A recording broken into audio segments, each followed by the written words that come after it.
Bienvenidos a nuestra exposición. Somos estudiantes de la Universidad Nacional de Chimborazo. Cursamos el segundo semestre de odontología y en esta ocasión vamos a presentarles acerca del tema Fisiología de la termorregulación, correspondiente a la Cátedra de Fisiología 2. Los integrantes de nuestro grupo son María Emilia Castro, Bárbara Espín y Dayana Granda. La temperatura de los tejidos profundos del organismo o temperatura central permanece muy constante, con un margen de más o menos 0,6 grados centígrados, salvo cuando sobreviene una enfermedad febril. La temperatura de la piel, a diferencia de la central, aumenta y desciende con la temperatura del entorno. La temperatura de la piel tiene interés por la capacidad de la piel de desprender calor al entorno.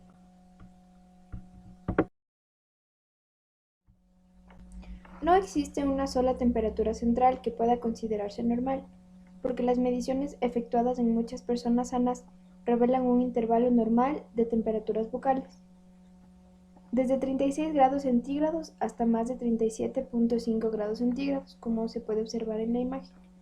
La temperatura central normal suele variar, por término medio, entre 36,5 y 37 grados centígrados, si se mide en la boca y resulta 0,6 grados centígrados más alta si se mide en el recto. La temperatura corporal aumenta con el ejercicio y varía con los extremos de temperatura ambiental, porque los mecanismos termorreguladores no son perfectos. Si el ejercicio agotador aumenta en exceso la temperatura corporal, esta puede elevarse hasta 38,3 grados centígrados. Por el contrario, si se expone el cuerpo a un frío extremo, la temperatura desciende por debajo de 35,5 grados. La temperatura corporal se regula por el equilibrio entre la producción y la pérdida de calor. Si la tasa de producción calorífica del organismo excede la de la pérdida de calor, se acumula el calor dentro del cuerpo y aumenta la temperatura corporal. En cambio, si la pérdida es mayor, desciende el calor y la temperatura corporal también. Producción de calor. La producción de calor es uno de los productos intermedios más importantes del metabolismo. Factores que determinan la tasa de producción de calor, denominada tasa metabólica del organismo, son los siguientes. 1. Tasa metabólica basal de todas las células corporales. 2. Tasa extra del metabolismo generada por la actividad muscular, incluidas las contracciones musculares determinadas por la tirotonina. 3. Metabolismo añadido generado por el efecto de la tiroxina y en menor grado por otras hormonas como la hormona de crecimiento y la testosterona. 4. Metabolismo extra ocasionado por el efecto de la adrenalina, la noradrenalina y la estimulación simpática sobre las células. 5. Metabolismo adicional causado por la mayor actividad química de las propias células, sobre todo cuando aumenta la temperatura celular. 6. Metabolismo adicional necesario para la digestión, absorción y almacenamiento de los alimentos. Casi todo el calor producido en el organismo se genera en los órganos profundos, en particular en el hígado, el cerebro y el corazón, y también en los músculos esqueléticos durante el ejercicio. Luego, este calor pasa de los órganos y tejidos profundos hacia la piel, donde se pierde hacia la atmósfera y el entorno. Por consiguiente, la velocidad a la que desaparece el calor depende casi en exclusiva de dos factores: la rapidez con la que se transporte el calor desde el lugar de producción dentro del organismo hacia la piel, y la rapidez con que la piel ceda el calor al entorno. El flujo sanguíneo desde el centro del organismo hacia la piel transfiere el calor. La piel está vascularizada de una manera generosa en su capa inferior. El plexo de más importancia es el plexo venoso continuo, el cual recibe sangre de los capilares cutáneos, como se muestra en la figura. En la mayoría de las áreas expuestas del cuerpo, como manos, pies y orejas, las pequeñas arterias también aportan sangre al plexo a través de anastomosis arteriovenosas, provistas de mucho tejido muscular. La velocidad con la que fluye la sangre hacia la piel por el plexo venoso varía mucho, desde prácticamente nada hasta un 30% del gasto cardíaco total. Si el flujo cutáneo aumenta, el calor se conduce con enorme eficiencia desde el centro del cuerpo hasta la piel, mientras que cuando la tasa de perfusión de la piel se reduce, la conducción de calor es mínima.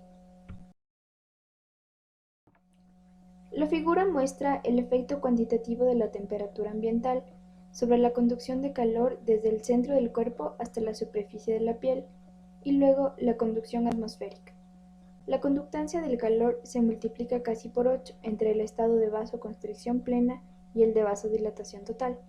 En resumen, la piel es un sistema radiador de calor, con un control eficaz. El flujo sanguíneo de la piel se comporta como el mecanismo más eficiente que transfiere el calor del centro del organismo hacia la piel. El sistema nervioso simpático controla la conducción de calor hacia la piel. El grado de vasoconstricción de las arteriolas y de las anastomosis arteriovenosas que nutren de sangre el plexo venoso regula la conducción de calor hacia la piel a través de la sangre. Esta vasoconstricción depende casi por completo a su vez del sistema nervioso simpático, que responde a las variaciones de la temperatura central y de la temperatura ambiental. Aspectos físicos elementales acerca de la pérdida de calor desde la superficie cutánea. La figura ilustra los distintos métodos por los que el calor se desprende de la piel al entorno. Radiación. Como se expone en la figura, una persona desnuda sentada en una habitación con temperatura ambiente normal pierde cerca de un 60% de todo el calor por radiación. La pérdida de calor por radiación significa la emisión de radiaciones infrarrojas, un tipo de onda electromagnética. Casi todos los rayos infrarrojos calientes que salen del organismo tienen unas longitudes de onda de 5 a 20 milímetros, es decir, de 10 a 30 veces la longitud de los rayos de luz visible. Todos los objetos que no tienen una temperatura absoluta de cero emiten estas radiaciones. El cuerpo humano irradia calor en todas las direcciones. Las radiaciones caloríficas también son emitidas por las paredes de las habitaciones y otros objetos en dirección al cuerpo. Si la temperatura del cuerpo es mayor que la ambiental, el cuerpo emite una mayor cantidad de calor de la que recibe. Conducción. Como aparece en la figura, normalmente se pierden cantidades minúsculas de calor, en torno al 3% mediante conducción directa, desde la superficie corporal hacia objetos sólidos como una silla o una cama. Sin embargo, la pérdida de calor por conducción aérea supone un porcentaje considerable del total, aproximadamente el 15%, incluso en condiciones normales. Como se recordará, el calor es, en realidad, la energía cinética del movimiento molecular y las moléculas de la piel no cesan de vibrar. Gran parte de la energía de este movimiento se puede ceder a la atmósfera si ésta se encuentra más fría que la piel, con lo que aumenta la velocidad de movimiento de las moléculas del aire. Una vez que la temperatura del aire adyacente a la piel iguala a la de esta, ya no se pierde calor por esta vía, porque la cantidad de calor conducida desde el aire hacia el cuerpo es idéntica. Así pues, la conducción de calor del cuerpo a la atmósfera se limita, de manera espontánea, a menos que el aire calentado se aleje de la piel, con lo que siempre establecería contacto con la piel un aire nuevo, no calentado, fenómeno denominado convección del aire. La convección. La pérdida de calor corporal por las corrientes de convección del aire suele denominarse pérdida de calor por convección. En realidad, primero el calor debe conducirse al aire y después alejarse de las corrientes de aire de convección. Alrededor del cuerpo surge siempre una pequeña convección, por la tendencia del aire que rodea la piel a elevarse después de ser calentado. Por este motivo, aproximadamente el 15% de la pérdida total de calor de una persona desnuda, sentada en una habitación cómoda, sin un gran movimiento del aire, se debe a la conducción del mismo, y luego a la convección con alejamiento del cuerpo. La sudoración y su regulación por el sistema nervioso autónomo. La estimulación de la zona preóptica del hipotálamo anterior por la electricidad o por por el exceso de calor provoca sudoración. Los impulsos nerviosos que inducen sudoración desde esta zona son transmitidos por el sistema nervioso autónomo a la médula espinal y luego por la vía simpática hasta la piel.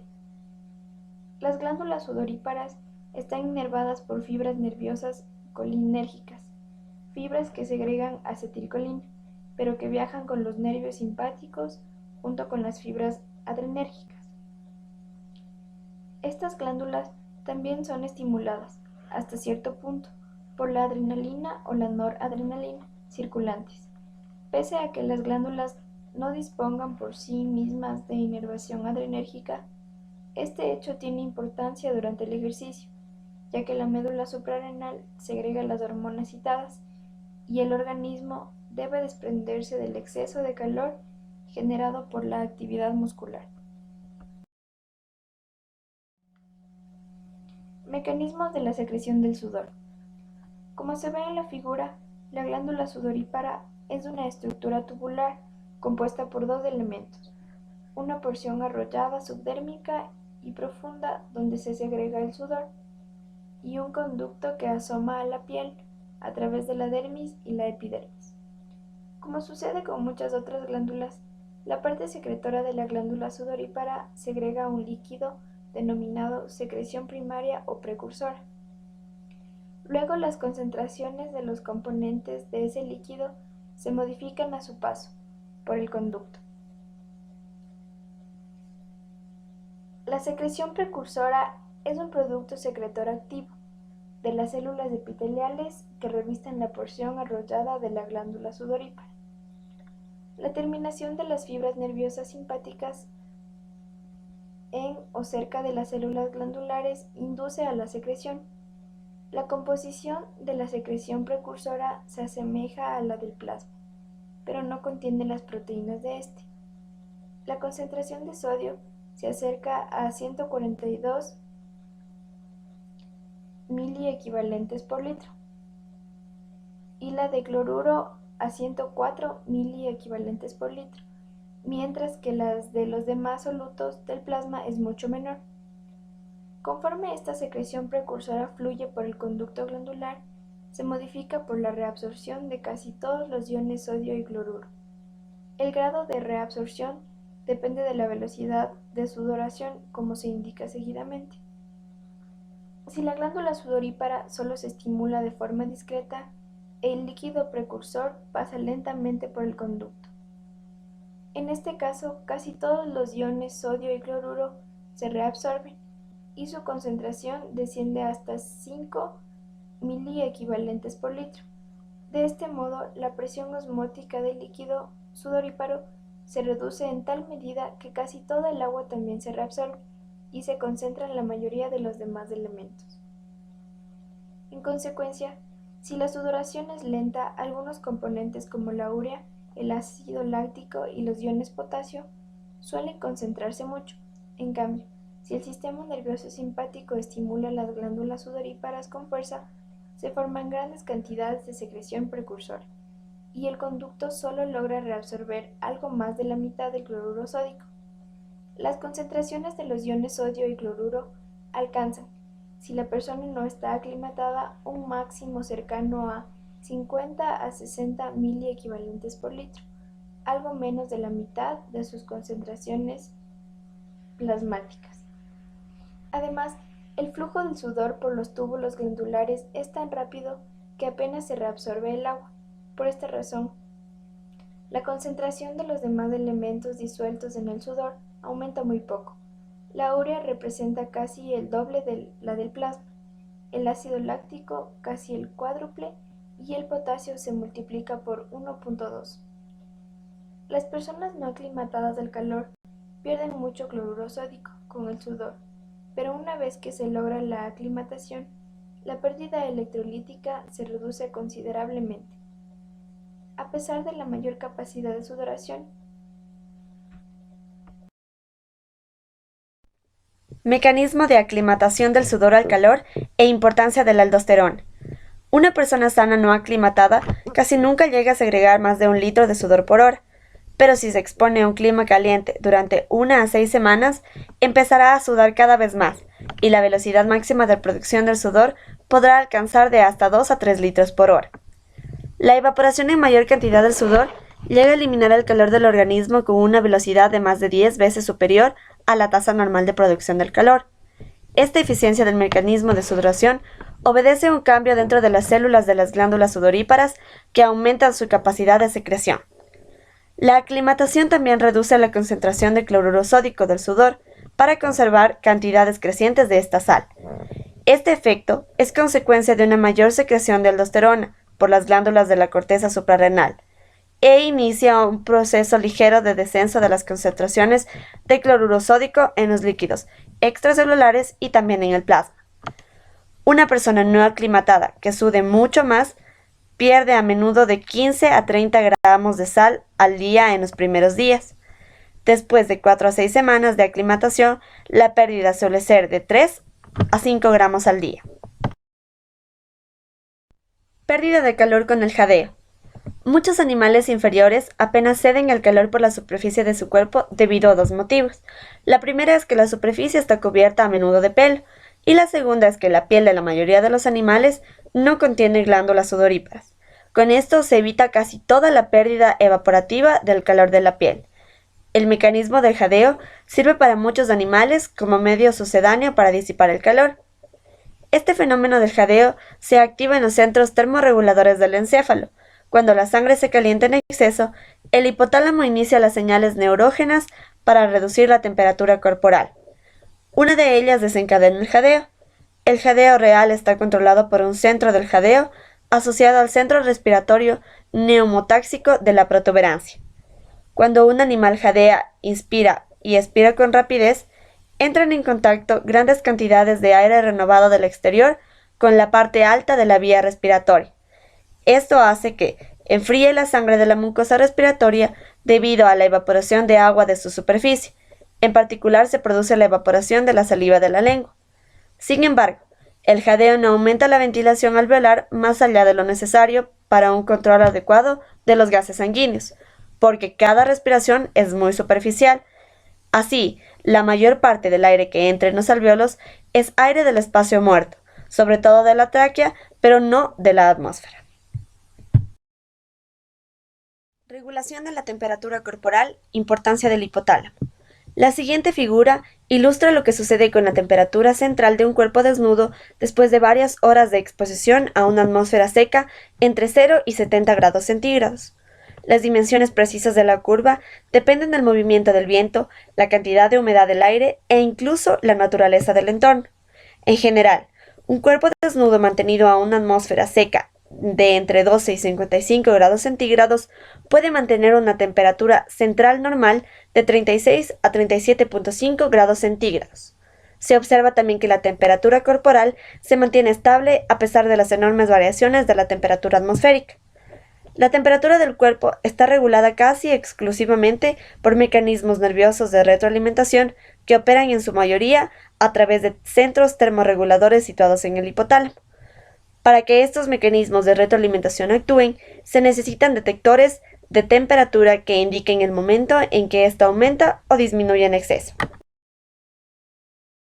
Importancia de las regiones hipotalámica anterior y preóptica en la detección termostática de la temperatura. Se han realizado experimentos para calentar o enfriar zonas muy pequeñas del encéfalo con un termodo. Este pequeño dispositivo es parecido a una aguja y se calienta mediante electricidad o haciendo pasar agua caliente, o bien se enfría con agua fría.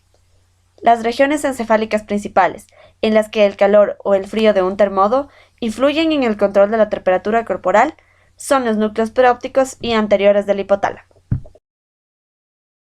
La zona hipotalámica anterior preóptica contiene gran cantidad de neuronas que son sensibles al calor y hasta un tercio de neuronas sensibles al frío, de acuerdo con el termodo. Se piensa que estas neuronas actúan como sensores térmicos que controlan la temperatura corporal. La velocidad de descarga de las neuronas termosensibles se multiplica de 2 a 10 veces más cuando la temperatura corporal aumenta, 10 grados centígrados. En cambio, las neuronas sensibles al frío aumentan la tasa de descarga cuando la temperatura corporal baja. Si la región preóptica se calienta, la piel de todo el organismo empieza a sudar más de manera profusa, y todos los vasos sanguíneos cutáneos experimentan una enorme dilatación. Esta reacción inmediata hace que el organismo pierda calor y la temperatura corporal se normalice e inhiba todo exceso de producción calorífica corporal. En definitiva, las regiones hipotalámica anterior y preóptica pueden actuar como centro termostático regulador de la temperatura corporal. Detección de la temperatura de los receptores de la piel y de los tejidos corporales profundos. Pese a que las señales emitidas por los receptores hipotalámicos de la temperatura controlan con gran intensidad la temperatura corporal, los receptores de otras partes del cuerpo ejercen una función termorreguladora complementaria. Esto sucede en particular con los receptores térmicos de la piel y de algunos tejidos profundos del organismo. La piel está dotada de receptores para el frío y para el calor, y existen muchos más receptores para el frío que para el calor. De hecho, a veces se observan hasta 10 veces más en muchas zonas de la piel. Por eso, la detección periférica de la temperatura se ocupa sobre todo de detectar temperaturas frías o muy frías en lugar de calientes. Cuando se fría la piel de todo el organismo, se desencadenan de inmediato 3 efectos reflejos que aumentan la temperatura corporal por diversas vías. La primera es estimulando con intensidad el escalofrío, con lo que aumenta la tasa de producción del calor del organismo. La segunda es inhibiendo la sudoración, si es que ésta ya se había manifestado. Y la tercera es induciendo una vasoconstricción de la piel para reducir la pérdida del calor orgánico a través de la misma. Los receptores profundos de la temperatura corporal se encuentran sobre todo en la médula espinal, en las vísceras abdominales y alrededor de las grandes venas de la parte superior del abdomen y del tórax. Estos receptores profundos actúan de manera diferente a los de la piel, porque están expuestos a la temperatura central más que a los de la temperatura superficial. Sin embargo, al igual que los receptores cutáneos, detectan sobre todo el frío más que el calor, y es muy probable que los receptores cutáneos y profundos se ocupen de evitar la hipotermia, es decir, de prevenir un descenso de la temperatura corporal. El hipotálamo posterior integra las señales termosensibles centrales y periféricas. Muchas señales que miden la temperatura nacen en los receptores periféricos, pero su contribución al control térmico se establece principalmente a través del hipotálamo. La zona del hipotálamo estimulada es la región hipotalámica posterior, a ambos lados, aproximadamente a la altura de los cuerpos mamilares. Las señales detectoras de la temperatura de esta región hipotalámica anterior y preóptica también se transmiten hasta esta zona hipotalámica posterior. En este lugar, las señales de la región preóptica y de otras partes del organismo se combinan e integran para regular las reacciones productoras y conservadoras del calor corporal. Mecanismos neuronales efectores que reducen o aumentan la temperatura corporal. Cuando los centros hipotalámicos de la temperatura detectan una temperatura excesivamente alta o baja, desencadenan los procedimientos pertinentes para que la temperatura disminuya o aumente. Mecanismos para reducir la temperatura corporal cuando el cuerpo alcanza un calor excesivo. El sistema termorregulador se sirve de 3 mecanismos esenciales para reducir el calor corporal cuando la temperatura del cuerpo es excesiva. La primera es la vasodilatación de la piel. Aquí los vasos sanguíneos de la piel de casi todas las regiones corporales se dilatan con intensidad, debido a la inhibición de los centros simpáticos del hipotálamo posterior, que produce una vasoconstricción. La vasodilatación plena multiplica la tasa de transferencia del calor a la piel hasta 8 veces. La segunda es la sudoración. El efecto sudoríparo del incremento de la temperatura corporal se demuestra por la curva azul de la figura, donde se aprecia un aumento nítido de la tasa de evaporación por pérdida de calor resultante de la sudoración cuando la temperatura central se eleva por encima del valor crítico de 37 grados centígrados. Todo incremento adicional de 1 grado centígrado de la temperatura corporal causa la sudoración suficiente para eliminar 10 veces la tasa basal de producción corporal del calor. La tercera es la disminución de la producción del calor. Aquí, los mecanismos que exageran la producción de calor, como la tiritona y la termogenia química, se inhiben de manera poderosa. Mecanismos que aumentan la temperatura cuando el cuerpo se enfría demasiado. Si el cuerpo se enfría en exceso, el sistema termorregulador inicia los procedimientos contrarios a los que estudiamos anteriormente. La primera es la vasoconstricción de toda la piel. Aquí los centros simpáticos que están situados en la porción posterior del hipotálamo estimulan esta reacción. La segunda es la piloerección, que significa erección de la parte terminal del pelo. La estimulación simpática determina una contracción de los músculos erectores del pelo, adheridos a los folículos pilosos. Por eso el pelo se endereza. Este hecho carece de interés para el ser humano, pero en los animales la erección del pelo permite atrapar una capa densa de aire aislante que es próximo a la piel, con lo que se reduce mucho la transferencia de calor al entorno. La tercera es el aumento de la termogenia, que es la producción de calor. La producción de calor por los sistemas metabólicos se eleva con la tiritona, la estimulación simpática de dicha producción y la secreción de tiroxina. Estimulación hipotalámica de la tiritona. En la porción dorso-medial del hipotálamo posterior y cerca de la pared del tercer ventrículo se encuentra una región denominada centro motor primario de la tiritona. Esta región está inhibida por las señales del centro de calor de la región hipotalámica anterior preóptica y estimulada por las señales de frío y de la médula espinal. Así, este centro se activa cuando la temperatura corporal desciende incluso décimas de grado por debajo de un valor crítico, como lo demuestra el aumento repentino de la producción de calor en la curva roja de la figura ubicada lateralmente. Luego transmite las señales causantes de la tiritona a través de los tractos bilaterales, que bajan desde el tronco encefálico por los cordones laterales de la médula y acaban en las motoneuronas anteriores. Se trata de una señal sin ritmo fijo, que no induce una verdadera agitación muscular, sino que aumenta el tono de los músculos esqueléticos y facilita la actividad de las motoneuronas anteriores. Cuando el tono aumenta por encima de un determinado valor crítico, empieza la tiritona, y posiblemente ésta se deba a una oscilación por retroalimentación del mecanismo reflejo del estiramiento del uso muscular cuando la tiritona es máxima. La producción del calor del cuerpo aumenta de 4 a 5 veces. Excitación química simpática de la producción de calor. El incremento de la estimulación simpática o de los valores circulantes de noradrenalina y adrenalina de la sangre pueden inducir un aumento inmediato de la tasa metabólica. Este efecto se conoce como termogenia química o termogenia sin escalofríos, y obedece al menos en parte a la capacidad de la noradrenalina y adrenalina para desacoplar la fosforilación oxidativa. En otras palabras, el exceso de nutrientes se oxida, y en consecuencia libera energía en forma de calor, pero no facilita la síntesis de trifosfato de adenosina. El grado de termogenia química de un animal se relaciona de forma casi directamente proporcional a la cantidad de grasa parda de sus tejidos. Este es un tipo de grasa que contiene muchas mitocondrias especiales, dedicadas a la oxidación desacoplada. La grasa parda está profusamente inervada por nervios simpáticos que liberan noradrenalina, que estimula a su vez la expresión tisular de la proteína desacopladora mitocondrial, también llamada termogenia. La aclimatación influye de manera notable en la intensidad de la termogenia química. Algunos animales, como las ratas que están expuestos durante varias semanas a un entorno frío, muestran un incremento de la producción de calor del 100 al 500% cuando se exponen de manera repentina al frío, a diferencia del animal no aclimatado, cuyo aumento tan solo llega a un tercio de este.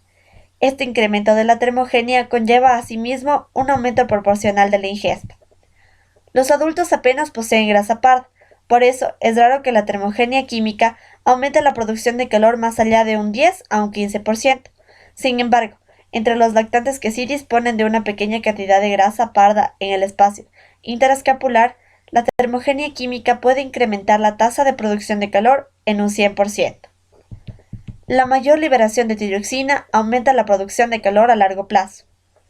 La refrigeración de la región hipotalámica anterior y preóptica aumenta también la producción de la hormona neurosecretora que libera la tirotropina en el hipotálamo. Esta hormona es transportada por las venas porta del hipotálamo hacia la adenopófisis, donde estimula la secreción de la tirotropina. La tirotropina, a su vez, estimula la mayor liberación de tiroxina por la glándula tiroides. Este aumento de la tiroxina activa la proteína desacopladora y eleva la tasa metabólica celular, otro mecanismo de termogenia química. Este incremento metabólico no es inmediato, sino que se necesitan varias semanas de exposición corporal al frío para que la tiroides se hipertrofie y alcance de nuevo un nivel de secreción de tiroxina. La exposición de los animales a un frío extremo durante varias semanas induce un aumento de tamaño en las glándulas tiroideas del 20 al 40%. Sin embargo, en el ser humano rara vez se expone al mismo grado de frío que los animales. Por eso se sigue ignorando la importancia cuantitativa del mecanismo tiroideo de adaptación al frío para el ser humano. Algunas mediciones aisladas revelan que los militares que residen durante algunos meses en el Ártico experimentan un aumento de la tasa metabólica. Por otro lado, los esquimales también muestran tasas metabólicas basales anormalmente elevadas. Este efecto estimulador continuo del frío sobre la tiroides podría explicar la incidencia mucho mayor del bocio tóxico entre las personas que viven en los climas más fríos en relación con los que viven en los climas más cálidos. El concepto del punto de ajuste para el control de la temperatura. Del ejemplo de la siguiente figura se desprende con claridad que a partir de una temperatura central crítica de 37.1 grados centígrados suceden cambios en las velocidades de pérdida y producción de calor. Por encima de esta temperatura, la velocidad de pérdida del calor excede a la de producción, de modo que la temperatura corporal disminuye y se aproxima de nuevo al valor de 37.1 grados centígrados. Para valores inferiores, la velocidad de producción supera la de pérdida, por lo que la temperatura corporal se eleva y vuelve al valor de 37.1 grados centígrados. Esta temperatura crucial se denomina punto de ajuste del mecanismo termorregulador. En otras palabras, todos los mecanismos termorreguladores tratan en todo momento de llevar la temperatura corporal al punto de ajuste citado. Ganancia por retroalimentación para el control de la temperatura corporal. La ganancia por retroalimentación mide la eficiencia de un sistema de control. En el caso del control de la temperatura, conviene que la temperatura central cambie lo menos posible. Aunque la temperatura ambiental pueda hacerlo de manera brusca de un día a otro o incluso de una hora a la siguiente. La ganancia por retroalimentación del sistema termorregulador equivale al cociente entre el cambio de la temperatura ambiental y el cambio de la temperatura central del cuerpo menos 1. Se ha demostrado en distintos experimentos que la temperatura corporal humana cambia aproximadamente 1 grado centígrado por cada variación de 30 a 25 grados centígrados de la temperatura ambiente. Por consiguiente, la ganancia de retroalimentación del mecanismo íntegro de termorregulación se aproxima a 27, lo que da igual 28 dividido para 1 menos 1 igual 27. Que es una ganancia extraordinaria para un sistema de control biológico, en comparación a la de la ganancia por retroalimentación del sistema de control de la presión arterial por los barorreceptores, en la que es menor de 2. La temperatura cutánea puede modificar ligeramente el punto de ajuste. La temperatura cutánea puede modificar ligeramente el punto de ajuste para el control de la temperatura central. El punto de ajuste crítico de la temperatura en el hipotálamo, a partir del cual se inicia la sudoración y por debajo del cual comienza la tiritona, depende sobre todo del grado de actividad de los receptores para el calor de la región hipotalámica anterior y preóptica. Sin embargo, las señales de temperatura de las regiones periféricas, en particular de las de la piel y tal vez también de algunos tejidos profundos como lo son la médula espinal y las vísceras abdominales, contribuyen a regular la temperatura corporal. ¿Pero de qué manera actúan? La respuesta es que modifican el punto de ajuste del centro hipotalámico que controla la temperatura. Este efecto se ilustra en las siguientes figuras. En la figura bordada de amarillo se pone de relieve el efecto de diferentes temperaturas de la piel sobre el punto de ajuste para la sudoración y revela que este punto de ajuste aumenta conforme desciende la temperatura cutánea. Así pues, el punto de ajuste hipotalámico de la temperatura representada en la figura aumentó de 36.7 grados cuando la temperatura de la piel era mayor de 33, hasta un punto de ajuste de 37.4 después de que la temperatura de la piel se redujo a 29. En consecuencia, cuando la temperatura cutánea estaba elevada, la sudoración se inició con una temperatura hipotalámica más baja que cuando la temperatura cutánea era reducida. Es fácil comprender la utilidad de este sistema, porque conviene suprimir la sudoración si la temperatura de la piel es baja. De otra manera, el efecto combinado de la temperatura reducida de la piel y de la sudoración provocaría una pérdida muy superior a la del calor corporal. Con la tiritona sucede algo muy análogo como se ve en la siguiente figura. Es decir, si la piel se enfría, impulsa los centros hipotalámicos hasta el umbral de la tiritona, aunque la temperatura hipotalámica continúa en el intervalo caliente de la normalidad. De nuevo, no resulta extraño entender el valor de este sistema del control, ya que la temperatura fría de la piel reduciría de inmediato la temperatura corporal, a menos que se incrementara la producción de calor. Así, este efecto de temperaturas cutáneas frías aumenta la producción de calor y se anticipan de hecho al descenso de la temperatura corporal interna, evitándolo. Control conductual de la temperatura corporal. El organismo dispone de otro mecanismo termorregulador aún más potente. Se trata del control conductual de la temperatura, que se puede explicar de la siguiente manera. Cuando la temperatura interna del cuerpo se eleve en exceso, las señales de las regiones encefálicas que regulan la temperatura otorgan a la persona una sensación psíquica de sobrecalentamiento. Por el contrario, cuando el organismo se enfría mucho, las señales de la piel y quizá otros receptores inducen una sensación molesta de frío. De esta manera, la persona procede a la adaptación ambiental para restablecer la situación. Reflejos locales de la temperatura cutánea.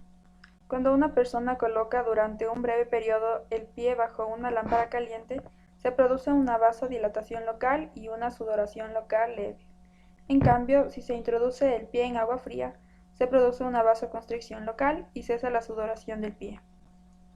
Estas reacciones obedecen efectos locales directos de la temperatura sobre los vasos sanguíneos y también a reflejos medulares locales canalizados desde los receptores de la piel hasta la médula espinal y de nuevo desde esta hasta la misma región de la piel y hasta las glándulas sudoríparas. La intensidad de estos efectos locales está sometida al control de los centros encefálicos de la temperatura. Estos reflejos contribuyen a evitar un intercambio exagerado de calor. La regulación de la temperatura corporal interna se altera después de la sección medular. Si se secciona la médula espinal por el cuello, encima de las deferencias simpáticas de la médula, la temperatura corporal se trastoca de manera grave, porque el hipotálamo ya no regula el flujo sanguíneo de la piel ni el grado de sudoración del cuerpo. La temperatura corporal de estas personas se regula sobre todo por el control conductual de la indumentaria y del traslado hacia entornos calientes o fríos, según convenga. La principal alteración de la regulación térmica corporal es la fiebre. La fiebre significa que la temperatura corporal aumenta más allá del intervalo normal y puede deberse a alteraciones del propio encéfalo o bien a sustancias tóxicas que inciden en los centros termorreguladores. Entre otras causas cabe citar las enfermedades bacterianas, los tumores cerebrales y las condiciones ambientales que llegan a inducir un golpe de calor. Como observamos en el gráfico, un intervalo normal de la temperatura corporal varía entre 36 y 38 grados centígrados. Si al momento de realizar ejercicio intenso se midiera nuestra temperatura corporal, el rango sería de 38 a 40 grados centígrados. Para un tratamiento de la fiebre, el rango es de 40 a 42 grados centígrados. Y por último, un golpe de calor ocasionando lesiones cerebrales muy graves varía entre 42 a 44 grados centígrados. Reajuste del centro hipotalámico termorregulador en las enfermedades febriles. Este es el efecto de los pirógenos. Los pirógenos son proteínas y otras sustancias que pueden incrementar el punto de ajuste del termostato hipotalámico. Los pirógenos liberados por las bacterias tóxicas o por los tejidos en fase de degeneración del organismo producen fiebre en ciertas enfermedades. Cuando se incrementa el punto de ajuste del centro hipotalámico termorregulador más allá del valor normal, entran en juego todos los mecanismos de aumento de la temperatura corporal, incluida la conservación del calor y el aumento de su producción. Mecanismos de acción de los pirógenos inductores de fiebre. Importancia de las citocinas. Cuando los tejidos o la sangre contienen bacterias o se produce descomposición de las bacterias, los leucocitos de la sangre, los macrófagos de los tejidos y los grandes linfocitos granulosos los fagocitan. A su vez, todas estas células digieren los productos bacterianos y liberan luego citocinas, un grupo diverso de moléculas de señalización de péptidos que intervienen en las respuestas inmunitarias innatas y adaptativas. Una de las más importantes de estas citocinas para provocar fiebre es la interleucina 1. La interleucina 1 se libera a partir de macrófagos a los líquidos corporales y cuando alcanza el hipotálamo activa casi de inmediato los procesos causantes de fiebre y en ocasiones aumenta la temperatura corporal de una forma notable después de tan solo 8 a 10 minutos. La interleucina 1 provoca fiebre porque primero induce la síntesis de una de las prostaglandinas, en particular la prostaglandina E2, o una sustancia análoga, que a su vez actúa sobre el hipotálamo causando la reacción febril.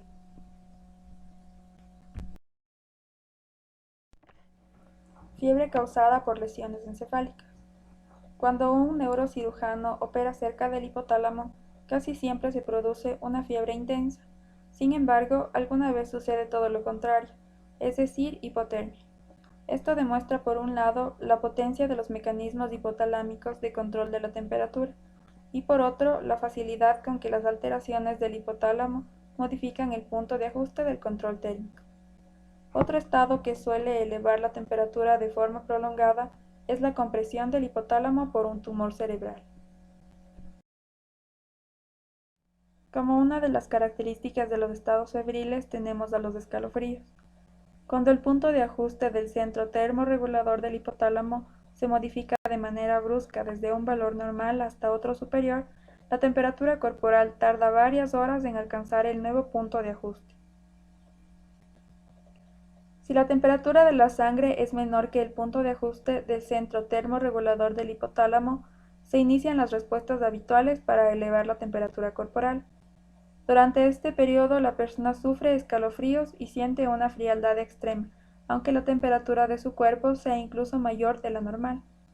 Por otro lado, la piel se torna fría por la vasoconstricción y se inicia una tiritona. Los escalofríos continúan hasta que la temperatura corporal se ajusta al punto hipotalámico, de 39.4 grados centígrados. Entonces la persona deja de tener escalofríos y no siente ni frío ni calor. Otra característica es la crisis. Cuando se elimina de manera brusca el factor causante del aumento de temperatura, el punto de ajuste del centro hipotalámico termorregulador pasa enseguida a un valor más bajo, incluso a un valor normal. En este caso, la temperatura corporal sigue siendo de 39.4 grados centígrados, pero el hipotálamo trataría de regularla hasta 37 grados centígrados. Esta situación se parece al calentamiento exagerado de la zona hipotalámica anterior y preóptica, que determina una sudoración intensa y un calentamiento brusco de la piel por la vasodilatación. Este cambio brusco de acontecimientos en los estados febriles se conoce como crisis. Efectos nocivos de las temperaturas elevadas. Cuando una persona fallece por hiperpirexia, el estudio patológico revela hemorragias locales y degeneración de las células de todo el cuerpo, pero sobre todo del encéfalo. Las neuronas destruidas no se pueden reponer. Por otro lado, el daño del hígado, riñones y otros órganos suele ser tan intenso que su fracaso acaba con la vida del paciente.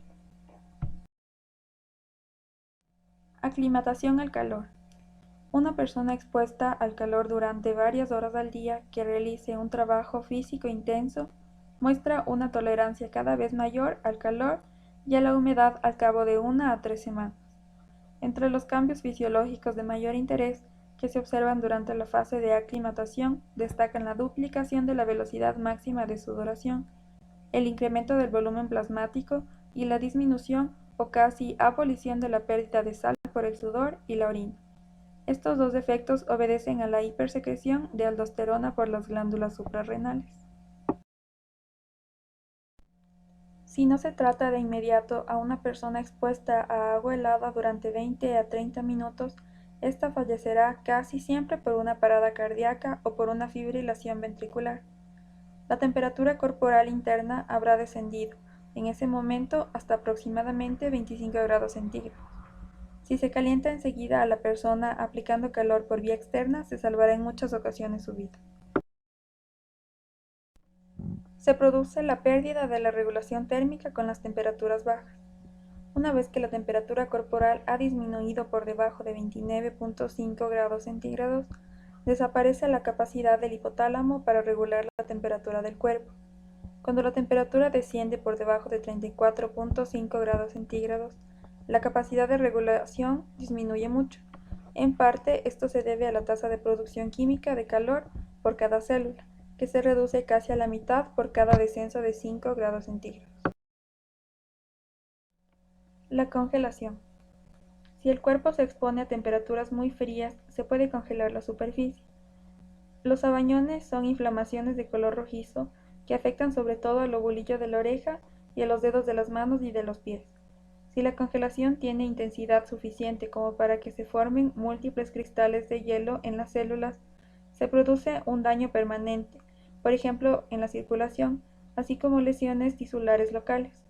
A menudo, después de la descongelación, ocurre una gangrena y hay que extirpar las zonas de sabañón.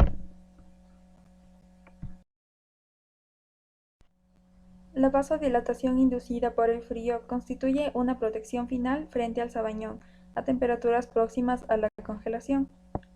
Cuando la temperatura de los tejidos desciende, se produce una vasodilatación en la pared vascular, que se manifiesta con una rubefacción en la piel. Este mecanismo contribuye a evitar el sabañón porque aporta sangre caliente a la piel. La hipotermia artificial. Es muy fácil reducir la temperatura de una persona administrando primero un sedante intenso para disminuir la reactividad del centro hipotalámico termorregulador y después proceder a la refrigeración con hielo o sábanas frías hasta que descienda la temperatura. Este tipo de refrigeración artificial se ha aplicado durante la cirugía cardíaca para detener artificialmente el latido del corazón durante bastantes minutos en una misma sesión. Este proceso no causa ningún daño tisular, pero retrasa los latidos del corazón y reduce mucho el metabolismo celular, por lo que las células pueden sobrevivir desde 30 minutos hasta más de una hora sin ningún flujo de sangre, es decir, mientras dura la intervención quirúrgica. Muchas gracias y esperamos que esta exposición sea de utilidad.